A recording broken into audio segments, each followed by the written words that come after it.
आप सभी को नमस्कार। और जैसे लास्ट टाइम पे हम लोगों ने बॉन्ड एंगल्स किया था और बॉन्ड एंगल में हमने आपको कुछ क्वेश्चंस दिए थे। और अगर आपने वो क्वेश्चंस नहीं ट्राई किए हैं या आप चैनल पे नए हैं तो आपको इसी वीडियो के डिस्क्रिप्शन बॉक्स में प्रीवियस लेक्चर का लिंक मिल जाएगा। वहाँ से जा कर के आप पहले बॉन्ड एंगल को समझिए क्या होता है, फिर क्वेश्चन ट्राई कीजिए और उसे हम डिस्कस करते हैं। देखिए, हमने ये बताया था कि अगर बॉन्ड एंगल जो होता है, सबसे पहले बताते हैं बॉन्ड एंगल के रिकैप देते हैं। काफ़ी दिन हो गया होगा, आप भूल गए होंगे। तो जो बॉन्ड एंगल होता है ये डायरेक्टली प्रोपोर्शनल होता है किसके, जैसे हाइब्रिडाइजेशन की बात करें हम तो सबसे पहले अगर हम हाइब्रिडाइजेशन से देखेंगे, sp है तो sp का बॉन्ड एंगल सबसे ज़्यादा, फिर sp2 का और फिर sp3 का होता है। अच्छा, अगर हाइब्रिडाइजेशन सेम आ गया दैट मीन्स हाइब्रिडाइजेशन क्या हो गया, hybridization same. If the hybridization is same, in that case we can discuss that. अगर hybridization same है तो bond angle is inversely proportional to 1 upon lone pair। मतलब जिसके पास लोन पेयर ज्यादा होगा उसका बॉन्ड एंगल कम होगा। अगर मैंने क्या कहा था, lone pair same, lone pair are same. अगर लोन पेयर सेम है इस केस में क्या होगा, हमने दो चीजें बताई थी आपको, आप यही याद रखना, bond angle directly proportional to, short trick हमने आपको बताई थी, electronegativity of central atom upon central atom and size of surrounding. हमने ऐसा लिखा था, electronegativity of central upon electronegativity of surrounding into electronegativity of size of central surrounding upon electronegativity हो गया ना, साइज ऑफ सराउंडिंग। ऐसा होता है मतलब bond angle electronegativity of surrounding central upon, जब सेंट्रल एटम डिफरेंट होंगे तो आप ये लगाओगे जो इसमें से आपका आएगा, और अगर आपका सराउंडिंग एटम डिफरेंट होगा तो आप इस कॉन्सेप्ट को लगाना जो आपको बेटर लगे। ठीक, तो ये पूरा एक शॉर्ट रिव्यू था बॉन्ड एंगल के लिए। ठीक है, इस पर बेस्ड हमने कुछ क्वेश्चंस किए थे, आइए हम डिस्कस करते हैं क्वेश्चन को। कुछ क्वेश्चंस हमको करने थे तो जो हमने होमवर्क में दिया था, पहला था आपका NH2 minus NH3 NH4 plus. देखिए NH2 माइनस NH3 और NH4 प्लस में आप देखिए एक सिंपल सा कॉन्सेप्ट है। सबसे पहले क्वेश्चन करने से पहले आप हाइब्रिडाइजेशन निकाल लिया करो। आइए हाइब्रिडाइजेशन निकालते हैं। इसका कितना होगा, इसका भी होगा sp3, आप निकाल लो। इसका कितना होगा 1 2 3 4 sp3, इसका कितना होगा 1 2 3 4 sp3। मतलब सबका हाइब्रिडाइजेशन क्या है, सेम है। मैंने क्या कहा, अगर हाइब्रिडाइजेशन सेम है उस केस में हम क्या करेंगे, देखो if the hybridization is same in that case we have to check क्या करना चाहिए, नंबर ऑफ लोन पेयर। चलिए NH2 माइनस की बात करते हैं, NH3 और NH4 प्लस की। जो NH2 माइनस है ना, इसके पास दो लोन पेयर होते हैं, एक नेगेटिव चार्ज की वजह से इसके पास क्या होता है, दो लोन पेयर होता है। अमोनिया के पास एक लोन पेयर होते हैं और इसके पास जीरो लोन पेयर होता है NH4 प्लस के पास। तो इसके पास जीरो लोन पेयर है तो इसका बॉन्ड एंगल सबसे ज्यादा, फिर अमोनिया का, फिर NH2 माइनस का। अच्छा, अगर हम बात करें OF2 OCl2 OBr2 और OI2, समझ रहे हो आप मेरी बात। तो सब आपको पहले कॉन्सेप्ट जो मैंने इतना समराइज किया, इतना आपके माइंड में होना चाहिए। जो भी मैंने आपको रिकैप दिया उतना आपके माइंड में फीड होना चाहिए। अगर आपको उतना फीड नहीं है तो बहुत प्रॉब्लम होने वाली है। तो एटलीस्ट उतना आपके माइंड में होना चाहिए सोचने के लिए। OF2 OCl2 OBr2 OI2, hybridisation निकालिए sp3 all the hybridization are same, but in that case number of lone pair is also same. You can check about the fluorine, bromine, all the one electron donate. In the oxygen atoms, two lone pairs are available in each case. There is also 2 2 2 2. If the lone pair are same, then what can do? In that case we can do that. अब देखिए हम क्या करेंगे, हमारा loan pair same है तो हम कौन सा कॉन्सेप्ट लगाएंगे अपना, bond angle directly proportional to electronegativity of central atom upon electronegativity of surrounding atom. तो सराउंडिंग एटम की इलेक्ट्रोनेगेटिविटी लगाइए, जिसकी कम होगी उसकी सबसे ज्यादा होगी। सिंपल से कॉन्सेप्ट होते हैं, बहुत ब्रॉड कॉन्सेप्ट नहीं है, बहुत ज्यादा आपको बहुत ज्यादा भटकना नहीं है। ठीक है, अच्छा बात करते हैं SO4 और SO3 माइनस 2 की। चलिए हाइब्रिडाइजेशन कीजिए। देखिए हाइब्रिडाइजेशन करते हैं इससे पहले थोड़ा सा एक चीज देखते हैं, S डबल बॉन्ड O, ऐसा नहीं, ऐसे बनेगा, डबल बॉन्ड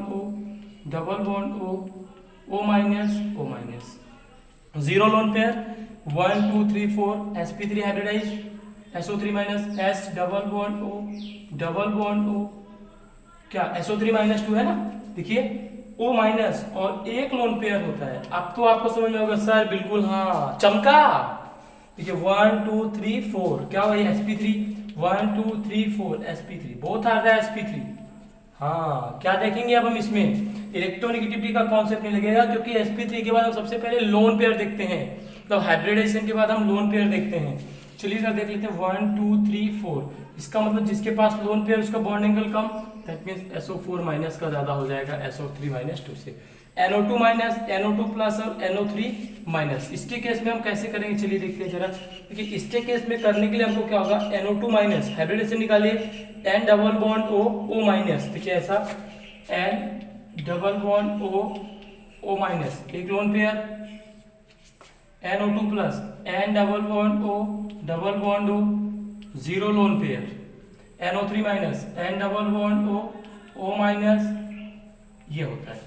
सब में हाइब्रिडेशन निकालिए 1 2 3 sp3, अच्छा वाह 1 2 ओ sp गेम हो गया, 1 2 3 सॉरी sp2 होगा ये, और ये sp 1 2 3, ये भी कितना होगा sp2।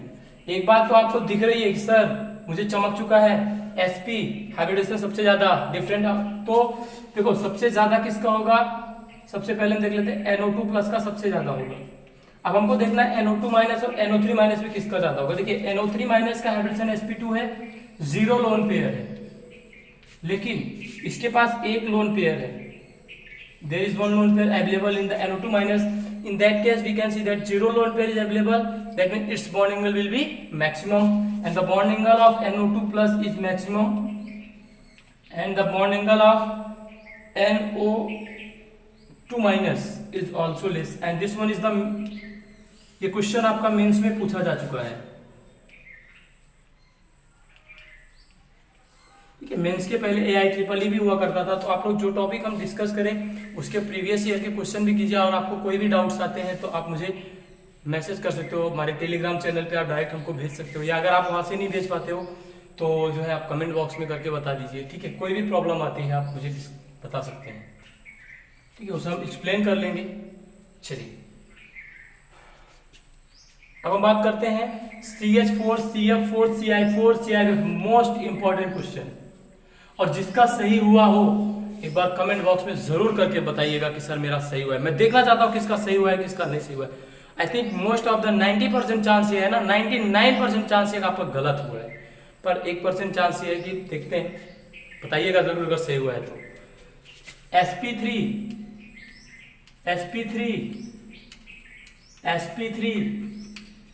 sp3 पहली चीज।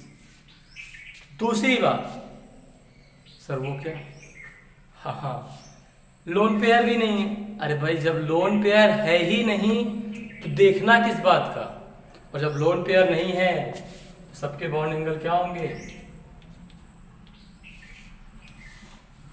से सबका बॉन्ड एंगल इसमें क्या होगा, इक्वल होगा। इसलिए मैंने कहा टॉपिक पढ़ना इंपॉर्टेंट नहीं होता है, जब तक आप क्वेश्चंस की प्रैक्टिस नहीं करते then you can not defeat JEE mains advance any other competitive examination. जब तक आप उस लेवल के क्वेश्चंस घुस के नहीं करते हो, चैप्टर में घुस जाओ एकदम से और कर डालो जितने क्वेश्चंस आप कर सकते हो। ठीक है, तो sp3 अभी ऐसे क्वेश्चन होता तो आप चले जाते इलेक्ट्रोनेगेटिविटी का कॉन्सेप्ट लगा करके आते। लोन पेयर नहीं है, मेरी बात समझो आप, मैंने कॉन्सेप्ट क्या बताया, अगर लोन पेयर डिफरेंट है तो इनवर्सली, लोन पेयर सेम है तो सारी चीजें डिस्कस होंगी, अगर लोन पेयर है ही नहीं तो कोई डिस्कशन ही नहीं बनता है, तो बॉन्ड एंगल क्या होंगे, इक्वल होंगे। We talk about the SX halogen, आपको बताना है SXX का मतलब क्या हुआ कि आपको इसमें बॉन्ड एंगल बताना होगा। आइए देख लेते हैं, एक SOS भी बताना है और SX भी बताना है, दोनों बताना है। चलिए SO2 F2 and SO2 Cl2, SO2 F2 and SO2 Cl2। चलिए इसके बहुत इंपॉर्टेंट केस, बहुत ही अच्छा केस है, चलिए डिस्कस कर लेते हैं। S double bond O double bond O F H double bond O double bond O Cl Cl। चलिए एक चीज हम आपको बता देते हैं कि हमने डिस्कस किया था sp2 का बॉन्ड एंगल ज्यादा, फिर sp3 का, उसके बाद सबसे ज्यादा sp का। तो इसमें परसेंट ऑफ इस कैरेक्टर कितना है, हाँ 50%, चमका, इसमें 33%, 0.33, इसमें 25%। एक बात हम ये बोल सकते हैं कि bond angle directly proportional two percent of S character, मेरी बात आप ध्यान से समझिए, bond angle is directly proportional two percent of S character. मेरी बात ध्यान से समझिए, bond angle is directly proportional two percent of S character. इसको आप नोट कर लीजिए कहीं पे, जहां पे आपने थ्री नोट किया वहां पे आप नोट कर लीजिए, क्योंकि अब हम बेंट रूल लगाने जा रहे हैं। If we talk about the bent rule, चलिए अगर हम बेंट रूल की बात करें, ये है SO2F2 एंड SO2Cl2, ठीक है। SO2F2 और SO2Cl2 की बात करूं, देखो आ जाओ, SO2F2 एंड SO2Cl2। अच्छा, इसके केस में क्या होगा जरा देखो, हाँ आइए देखिए, ये बेंट रूल लगाओ तो फ्लोरीन मोर इलेक्ट्रोनेगेटिव है, ये परसेंट ऑफ एस कैरेक्टर को क्या करेगा, डिक्रीज करेगा। ये परसेंट ऑफ एस कैरेक्टर को डिक्रीज करेगा, तो यहाँ पे परसेंट ऑफ एस कैरेक्टर क्या होगा, इंक्रीज होगा, increase percent of S character. और देखो साथ में देखो क्या है आपका, ये भी क्लोरीन भी इलेक्ट्रोनेगेटिव है लेकिन फ्लोरीन से कम है। तो अगर मैं बोलूं X1 percent of S character increase कर रहा है और ये कितना कर रहा है, X2 इंक्रीज कर रहा है, तो आपको एक बात पता है कि X1 will be greater than X2। क्यों? क्योंकि इलेक्ट्रोनेगेटिव ये ज्यादा है, तो ये ज्यादा परसेंट ऑफ एस कैरेक्टर को इंक्रीज करेगा फ्लोरीन। अच्छा, अगर फ्लोरीन ज्यादा परसेंट ऑफ एस कैरेक्टर को इंक्रीज करेगा, इसका मतलब bond angle directly proportional two percent of S character. तो बॉन्ड एंगल अगर हम देखें, कौन सा बॉन्ड देख रहे हैं हम, इस बात को भी देखना है, एस नहीं सॉरी ओ, यहाँ पे हमने SOS ले गया था, ये मिस्टेक हो गया होगा, ये हमारा होगा OS, ठीक है, OSO। तो ये कौन सा हो जाएगा, OSO, ठीक। तो किसका ज्यादा होगा, SO2F2 का ज्यादा होगा और SO2Cl2 से।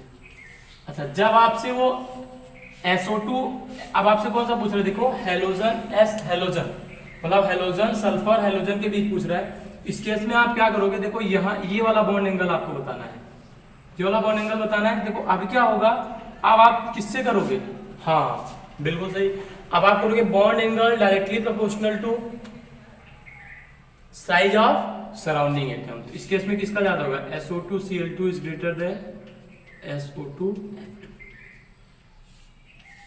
तो दोनों अलग अलग केस है और एक अच्छा प्रॉब्लम हो बनता है ये, जिसमें आपको कंफ्यूजन हो सकती है। तो देन हम यही कहेंगे कि आप इसे डिस्कस कर लिए और इस पे खूब प्रैक्टिस कीजिए जितने आप कर सकते हैं। चलिए इसके आगे हम डिस्कस करते हैं आपका अपना टॉपिक नया, bond energy.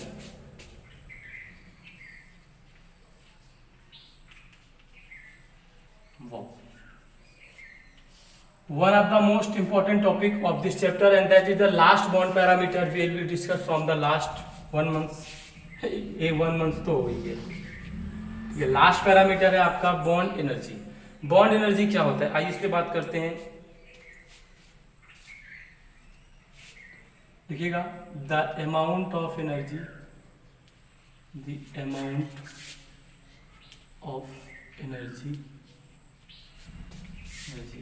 is required to break 1 mole. The amount of energy is required to break 1 mole of a particular bond।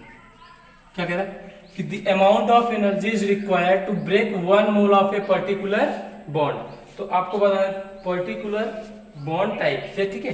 तो बॉन्ड या पर्टिकुलर टाइप ऐसा बोल सकते हो, bond energy required to break 1 mole of a particular bond type, ठीक है।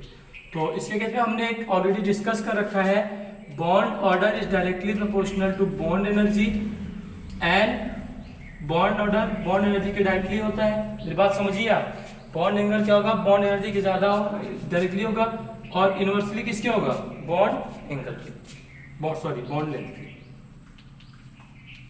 जिसका bond order ज्यादा उसकी बॉन्ड एनर्जी क्या होगी, ज्यादा होगी। अच्छा एक बात और, अच्छा जिसका बॉन्ड ऑर्डर ज्यादा वो बॉन्ड भी स्ट्रेंथ भी, क्योंकि बॉन्ड की स्ट्रेंथ भी उतनी ही अच्छी होती है। तो जिसकी बॉन्ड स्ट्रेंथ ज्यादा, बॉन्ड ऑर्डर ज्यादा, वो बॉन्ड उसकी बॉन्ड एनर्जी ज्यादा, और जिसकी बॉन्ड एनर्जी ज्यादा उसके बॉन्ड स्ट्रेंथ भी ज़्यादा होती है। क्यों? अगर बॉन्ड एनर्जी ज़्यादा है तो मतलब समझो आपकी, मान लो जैसे मैंने बात किया कि कार्बन नाइट्रोजन के बीच बॉन्ड एनर्जी ज़्यादा है। बॉन्ड एनर्जी ज़्यादा होने का मतलब क्या? इसके 1 मोल को तोड़ने के लिए, इसके 1 मोल को तोड़ने के लिए कितनी एनर्जी की जरूरत हो रही है? अगर वो मैक्सिमम है, इसका मतलब जितनी ज़्यादा एनर्जी लग रही है मतलब ये उतना ही ज़्यादा क्या है, स्ट्रांग है, तो उतनी ज़्यादा इसकी क्या है, स्ट्रेंथ पावर अच्छी है। चलिए अगर हम बात करें तो बॉन्ड ऑर्डर, अगर हम बात कर लें डबल बॉन्ड ट्रिपल बॉन्ड में, अगर ए के बीच सिंगल बॉन्ड है, ठीक, बी के बीच डबल बॉन्ड है और सी के बीच क्या है, ट्रिपल बॉन्ड है। अगर ऐसा कोई एटम है तो आप देखो यहाँ पे बॉन्ड ऑर्डर कितना होगा 1, यहाँ पे बॉन्ड ऑर्डर कितना होगा 2, यहाँ पे बॉन्ड ऑर्डर कितना होगा 3। अच्छा, जिसका बॉन्ड ऑर्डर ज्यादा उसकी बॉन्ड एनर्जी ज्यादा। चलिए, तो इसका मतलब ट्रिपल बॉन्ड में सबसे ज्यादा, फिर डबल बॉन्ड में और फर्स्ट बॉन्ड में।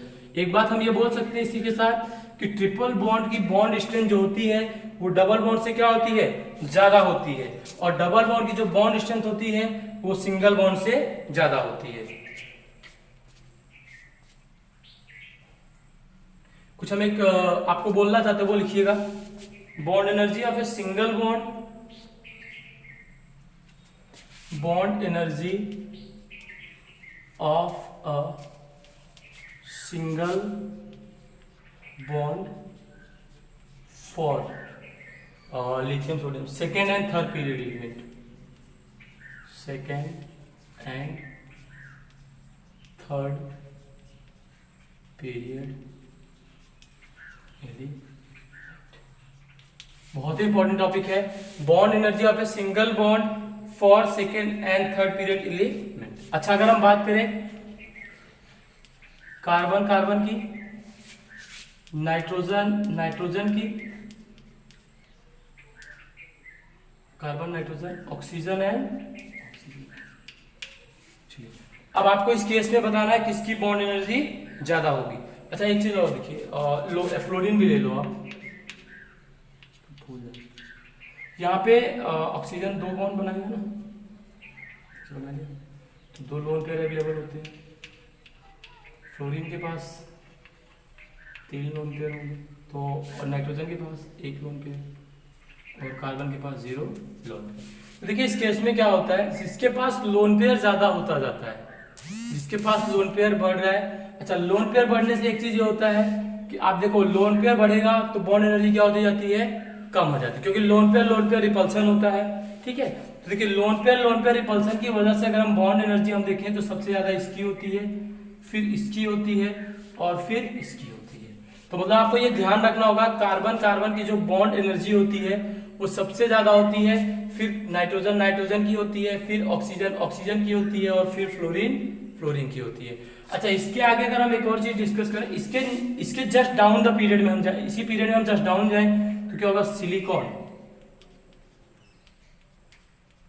फिर इसके बाद आपका क्या होगा, फास्फोरस।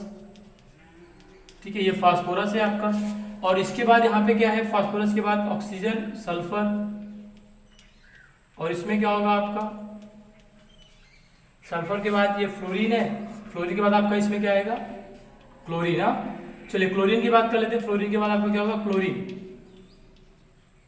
3 loan pair available.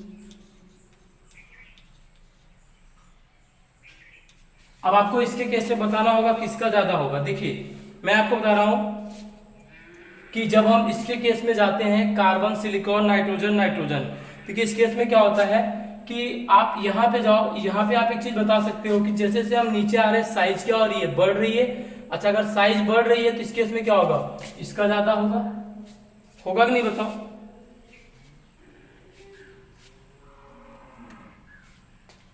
अच्छा, और इसके केस में क्या है, लोन पेयर नहीं है, यही जो मैं आपको दिखा, देखो मैं बार बार मैं आपको इसमें जो याद कराना चाह रहा हूं आप वो याद ध्यान दो। ऑक्सीजन और सल्फर के केस में सेम कॉन्सेप्ट, इसका ज्यादा होगा, फ्लोरीन और क्लोरीन केस में इसका ज्यादा होगा। लेकिन अगर हम बात करें क्लोरीन, कार्बन और सिलिकॉन की, तो कार्बन और सिलिकॉन में कार्बन की बॉन्ड एनर्जी ज्यादा होती है। क्यों? क्योंकि यहाँ पे साइज बढ़ रहा है, साइज बढ़ रहा है तो बॉन्ड एनर्जी क्या होती है, बोलो, कम होती है। यहाँ पे साइज पे बॉन्ड एनर्जी कम होगी, लेकिन यहाँ पे जो लोन पेयर रिपल्सन ना, उसकी वजह से समझिए, अगर आपसे रीजन पूछा जाए तो रीजन लिख लो आप, लोन पेयर रिपल्सन, लिख लो आप, lone pair repulsion, lone pair repulsion is less,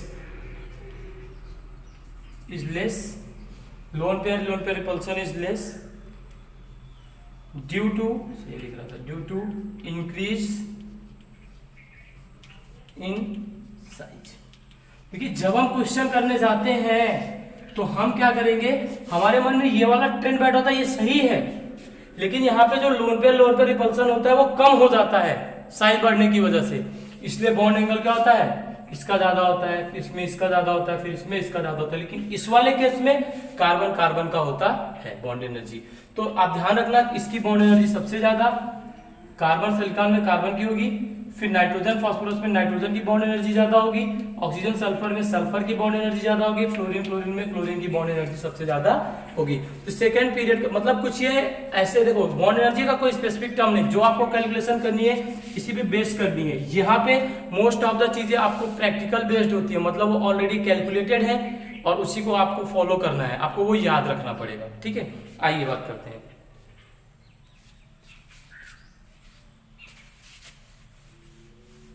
अगर हम एक बात करें आपसे, acidic strength of halogens acid, acidic strength of, क्योंकि हैलोजन स्ट्रेंथ से रिलेटेड है, जिसको हम यही डिस्कस करते हैं, acidic strength of halogen acids. अच्छा कॉन्सेप्ट है मेरे हिसाब से, this one is the most important concept. अच्छा इस केस में क्या होगा जरा देखो, acidic strength of halogens acid, हम इसकी बात कर रहे हैं। आइए देखते हैं, अगर हम आपसे बात करें HF, HCl, HBr, HI,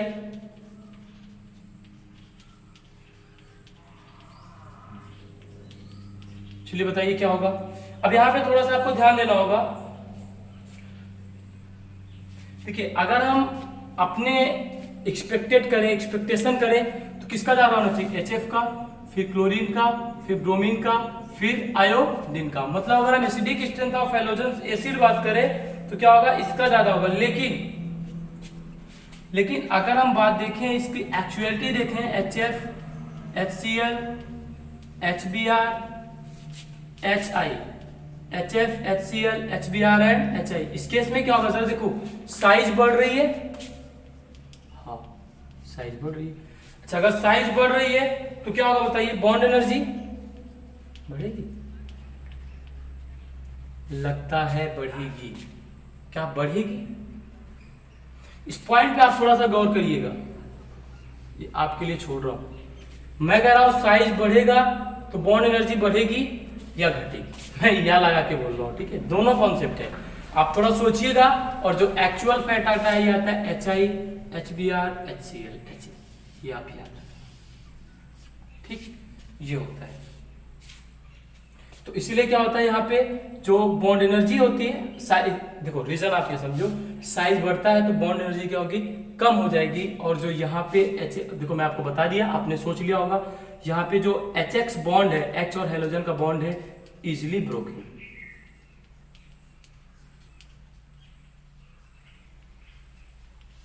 देखिए अगर आप इस कॉन्सेप्ट से जाओ साइज के, जिसका साइज कम उसकी बॉन्ड एनर्जी ज्यादा, सामने आपके, लेकिन नहीं, यहां साइज बढ़ती है तो HX बॉन्ड इजिली ब्रेक हो जाएगा। और जब इजिली ब्रेक हो जाएगा तो जब इजिली ब्रेक होगा तो यार बॉन्ड एनर्जी ऑलरेडी कम ही होगी ना, क्योंकि वही तो कह रहा है कि बॉन्ड एनर्जी क्या है, बॉन्ड एनर्जी एक मोल बॉन्ड को तोड़ने के लिए रिक्वायर्ड अमाउंट ऑफ एनर्जी है। तो जब अब ये बताओ, जब बॉन्ड इजिली टूटेगा तो क्या बहुत ज्यादा एनर्जी लेगा, क्या नॉर्मल सी एनर्जी लेगा। तो इसीलिए HX बॉन्ड जब ब्रेक होगा तो इस केस में बॉन्ड एनर्जी क्या हो जाती है, कम हो जाती है। अच्छा ये तो ये बात हो गई। कुछ एक्सपेरिमेंटल बात हम करने वाले हैं। देखिए अब मैं जो आपको कह रहा हूं ये एक्सपेरिमेंटल डाटा होता है, आपको याद रखना होगा। यहाँ पे अपने लॉजिक्स मत लगाना, अपने नियम मत लगाने लगना, सिर्फ आपको याद रखना है। आइए देखते हैं कुछ एक्सपेरिमेंटल डाटा।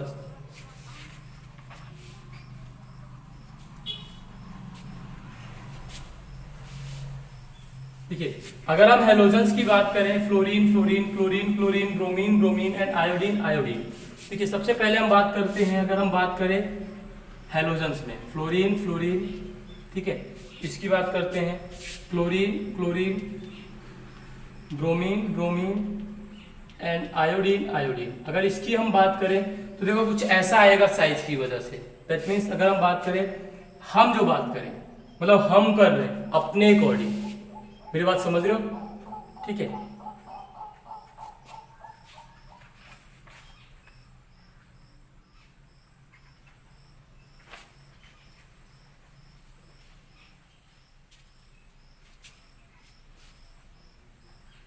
देखिए यहाँ पे लोन पेयर रिपल्सन होता है, ठीक है, कौन सा लोन पेयर रिपल्सन होता है। इस लोन पेयर रिपल्सन की वजह से क्या होता है जरा देखिएगा, यहाँ पे जो लोन पेयर रिपल्सन होता है इसकी वजह से एक्चुअल डाटा में थोड़ी सी चेंजिंग आती है। वो एक्चुअल डाटा में चेंजिंग क्या आती है, that is based on data, based on data, based on data. किस पे बेस्ड होता है, डेटा बेस्ड होता है, और इसका कोई फैक्ट क्लियरेंस नहीं है। इसलिए मैं आपको कहूँगा ये आप याद रखना, Cl2 का सबसे ज़्यादा, Br2 का, और फिर I2 का और F2 का। दिस वन इज सबसे ज़्यादा किसका होगा, क्लोरीन का, फिर सबसे ज़्यादा किसका होगा, ब्रोमीन का, फिर होगा आपका आयोडीन का, और फिर होगा फ्लोरीन का। ये एक्सपेरिमेंटल डाटा होता है, मैं भी कह रहा हूँ इसका कोई फैक्ट नहीं है, that is an experimental data, और आपको ये याद रखना होगा। ऐसा नहीं है कि कोई इसका मतलब वैल्यूएबल नहीं है, हमारे पास कोई कैलकुलेशन मेथड नहीं है, जितना है उतना मैंने आपको बताया, जो हमसे मतलब जितने कॉन्सेप्ट लग सकते थे वो हमने ऑलरेडी डिस्कस कर लिए हैं, ठीक है। तो आप कहीं भी आपको ये डाटा जो है आपको गिवन मिलेगा और आपको ये याद रखना होगा। दूसरी बात अगर हम करें ऑक्सीजन फैमिली की, देखिए ऑक्सीजन फैमिली में जो हमारी एक्सपेक्टेशन होगी वो क्या होगी, OO, सल्फर सल्फर ना, और SC and TT, but that expectation is क्या है, रॉन्ग। ये हमारी एक्सपेक्टेशन क्या होती है, रॉन्ग। एक्चुअल जो बेस्ड है किस पे है, डाटा पर, डेटा पर, जो गिवन डेटा है उस पर बेस्ड है ये, जो हमने लैब में कैलकुलेट किया है। What is the actual in the lab, lab में क्या है सर देखिएगा, सर क्या हो जाएगा, वही कॉन्सेप्ट होगा S2, ठीक है, मतलब S2 में एग्जिस्ट नहीं करते इसलिए हम नहीं लिख सकते, SS का सबसे ज्यादा, फिर SC का सबसे ज्यादा, फिर T का, और फिर O का। तो देखो यार क्या है कि ये एक्चुअलिटी जो है वो, ये फैक्ट्स जो है डेटा बेस्ड है, तो आपको ये याद रखना होगा। अगर थर्ड की बात करें नाइट्रोजन फैमिली में तो सेम वही होगा, phosphorus, arsenic, Sb, and N. But the one most common thing is also available in that case. You can see that the first element is going to last. जो first one है that goes to last, और बाकी same order ऐसे ही है, देख सकते हो। पर इसके कोई लॉजिक्स नहीं है, ठीक है, इस लॉजिक की वजह से ऐसा हो रहा है, ठीक है। तो यहाँ पे हमने बॉन्ड एनर्जी को कंप्लीट किया, और नेक्स्ट टाइम पे हम अपना नया टॉपिक डाइपोल मोमेंट स्टार्ट करेंगे, ठीक है। Dipole moment we will start as soon as possible, ठीक है। Dipole moment as soon as possible, जितना जल्द हो सकेगा we will start it dipole moments, ठीक है। तो ये पूरा कॉन्सेप्ट होता है डाइपोल मोमेंट। अच्छा, अगर आपने डाइपोल मोमेंट पढ़ लिया इस चैप्टर में तो फिर आपने मोस्ट ऑफ द चीजें कवर कर ली। फिर अपना रह जाएगा बैक बॉन्डिंग और MOT, molecular orbital theory and back bonding, that is the sufficient for 5 to 6 lecture, ठीक है। थैंक यू फॉर वॉचिंग, और कमेंट करके आप लोग जरूर बोला करिएगा कैसा है, क्योंकि कमेंट करने से क्या होता है कि हमको भी थोड़ी सी अप्रिसिएशन मिलती है, ठीक है। चैनल को लाइक करिए, सब्सक्राइब करें, शेयर भी करिए, और बेल आइकन का बटन जरूर दबाइए। Thank you.